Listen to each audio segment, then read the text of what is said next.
सबसे बड़ी प्रोविजन शायद बड़े भाई आपने मिस आउट कर दी है, इनकम टैक्स एक्ट रिव्यू हो रहा है, तो उसकी सारी प्रोविजन रिव्यू हो रही है। और आजकल सरकार पूरी बात पूरी करने दे मेरे बड़े भाई, बात पूरी करने दे। उसकी बात भी उन्होंने की, उन्होंने कहा कि जो टैक्स रिजीम को लेकर बहुत सी दुविधाएं भी होती हैं, बहुत सी समस्याएं लोगों के सामने होती हैं और वो कभी कभी अंत तक ना पहुंच पाए। ये उस व्यक्ति पर निर्भर नहीं करता है जो टैक्स दे रहा है। वो कह रहे हैं कि उन्होंने ये भी कहा कि कई बार टीडीएस ना देना या टैक्स ना दे पाना कोई अपराध नहीं है।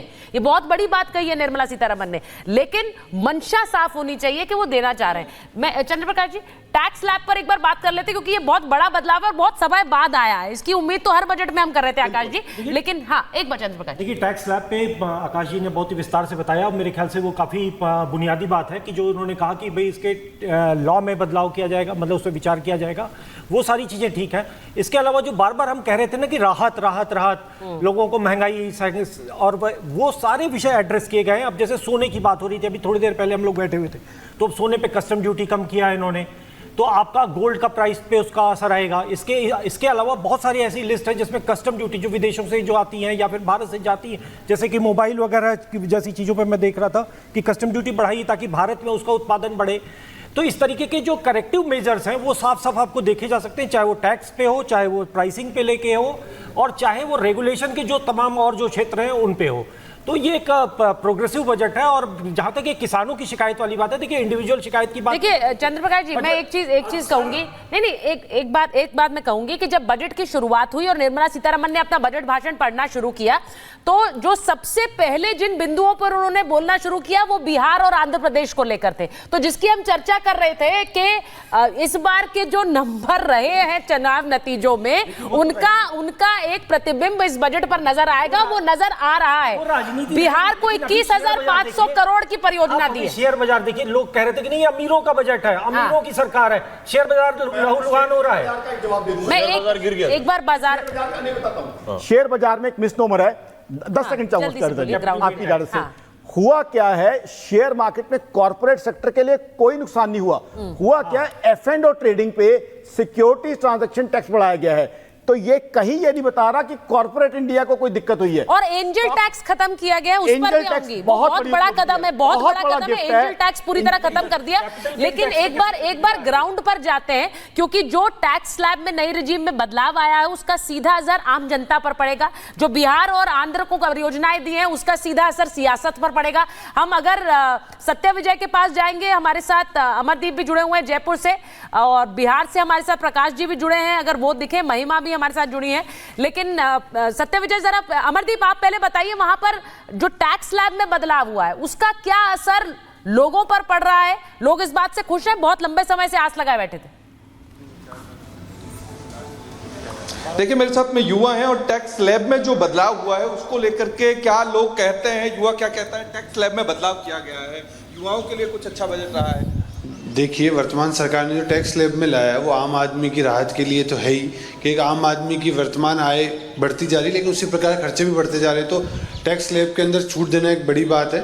उसके अलावा एजुकेशन लोन के अंदर जो आम युवा के लिए एजुकेशन लोन जो बड़े बड़े इंस्टीट्यूटों में पढ़ने के लिए सरकार ने जो राहत दी है वो सबसे बढ़िया है। उसी के अंदर उनका परसेंटेज में कुछ सरकार भी उसमें अंशदान करेगी, तो वो एक आम युवा के लिए बड़े अच्छे संस्थानों में पढ़ने के लिए, बड़े कोर्स करने के लिए फ़ायदेमंद है। किस तरीके से देखते हैं कि निर्मला सीतारमण ने जिस तरह बजट दिया है उससे युवा कितना प्रभावित हुआ है?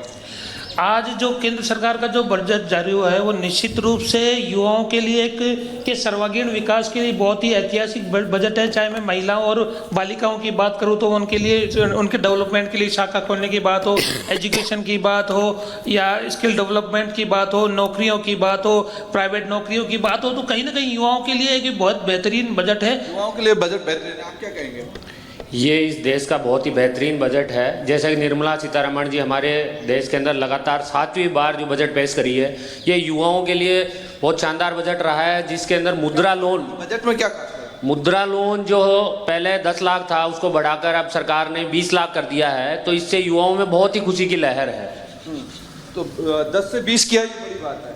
हाँ जी। 10 से 20 किया है, तो किस तरीके से देखते हैं बजट को? देखिए, जो आज का बजट है वो किसानों, महिलाओं और युवाओं को विशेष तौर पे ध्यान में रख करके ये बजट पेश किया गया है। और इस बजट में जिस प्रकार से युवाओं को नए नए रोजगार उत्पन्न हो, इसके लिए जो उनको प्रोत्साहन राशि जो दी जाती थी उसे बढ़ाया गया है, तो वो बहुत अच्छा विषय है और उससे मतलब युवाओं में एक नया जोश भी आएगा और देश आगे उन्नति की ओर बढ़ेगा। के अलावा बिजली को भी यहाँ पे तवज्जो मिले, सोलर पैनल को, सौर ऊर्जा जो कि हमारे प्राकृतिक ऊर्जा का सबसे बड़ा केंद्र है, उसके लिए भी एक निश्चित रूप से बजट में प्रावधान किया है। और सर्वाधिक ये बजट जो भारत के लिए। अमरदीप, आप वहां लोगों से रिएक्शन ले रहे हैं, राजस्थान के लोग खुश नजर आ रहे हैं जो टैक्स स्लैब में चेंजेस हुए हैं उसको लेकर। हमारे साथ सत्यविजय भी जुड़े हुए हैं भोपाल से, उनका रुख कर लेते हैं। सत्यविजय, मांग बहुत लंबे समय से थी कि टैक्स स्लैब में चेंज किए जाए, मध्यम वर्ग को फायदा दिया जाए, वो फायदा मिला है और ओवरऑल लोग क्या सोच रहे हैं बजट को लेकर, जरा बातचीत करिए।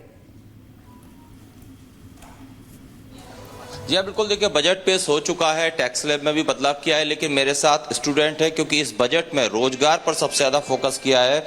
ऐलान किया है कि हर साल करीब 1 करोड़ जो है लोगों को रोजगार दिया जाएगा। इसको लेकर तमाम स्टूडेंट हैं जो यहाँ पर पढ़ाई भी कर रहे हैं और ये पढ़ाई इसीलिए कर रहे हैं कि इन्हें कल को जाकर इन्हें अच्छा रोजगार मिले। तो इन्हीं बच्चों से बात करते हैं, क्या कहेंगे जो रोजगार का ऐलान किया बजट में, बात की है कि लगभग 1 करोड़ जॉब जो हैं मोदी सरकार गारंटी दे रही है कि हर साल दी जाएंगी स्टूडेंट्स को। गारंटी दे रही है पर देते नहीं है सरकार, बस बोलती है, बस देते नहीं है। देना भी चाहिए उन्हें रोजगार। जी, आप बताइए क्या कहें? यदि सरकार हमें रोजगार देती है तो बच्चे आगे चलकर पढ़ने के लिए उत्सुक होंगे, इससे भारत की लिटरेसी रेट बढ़ेगी और आने वाली पीढ़ी। प्रकाश जी जुड़ गए हैं पटना से सीधे। और प्रकाश जी, हम थोड़ी देर पहले इस बात की चर्चा कर रहे थे कि कैसे इस चुनाव में इस बजट में इस बार के चुनाव नजर आ सकते हैं, और वो नजर भी आ रहे हैं। देखिए, बिहार को जिस तरह का पैकेज का ऐलान किया है, 21,500 करोड़ की परियोजनाओं का ऐलान किया है, और शुरुआत में ही बिहार और आंध्र प्रदेश की बात आ गई। प्रकाश जी, बिहार की लॉटरी लगी है प्रकाश जी। देखिए, बिहार की लॉटरी, यहाँ इंफ्रास्ट्रक्चर सेक्टर के लिए काफ़ी पैसे दिए गए हैं और ये फोकस किया गया है ईस्टर्न रीजन को खास कर लेकर। जैसे कि झारखंड में भी चुनाव होने हैं नवंबर दिसंबर में, वहाँ पर भी विकास होने हैं और वो रोड कनेक्टिविटी जो है इधर बिहार से लेकर झारखंड होते हुए बंगाल तक है। तो इम्पेटस पूरा बिहार, झारखंड, बंगाल पे है। और ये देखते हुए कि सबसे बड़ी बात कि नीतीश कुमार और चंद्रबाबू नायडू को देखते हुए जो समीकरण बना है केंद्र में नंबर्स को लेकर, उसको लेकर ये किए गए हैं। और बिल्कुल जो स्पेशल कैटेगरी स्टेटस की मांग कर रहे थे बिहार विधानसभा में, आज विपक्ष के नेता लोग आज सदन चलने नहीं दिया क्योंकि नीतीश कुमार का ये पुराना मांग है। और मनमोहन सिंह के सरकार के समय में भी नीतीश कुमार को ये कह दिया गया था कि ये मांग आपको नहीं मिल सकती क्योंकि नियम कायदे नहीं है उसके लिए, और उसके तहत स्पेशल पैकेज दिया गया है। और नीतीश कुमार की पार्टी ने भी टोन डाउन किया है अपने लाइन को, और वो कल से आर्थिक पैकेज की बात कर रहे थे जो आज आर्थिक पैकेज बजट में दिखा है और बिहार के विकास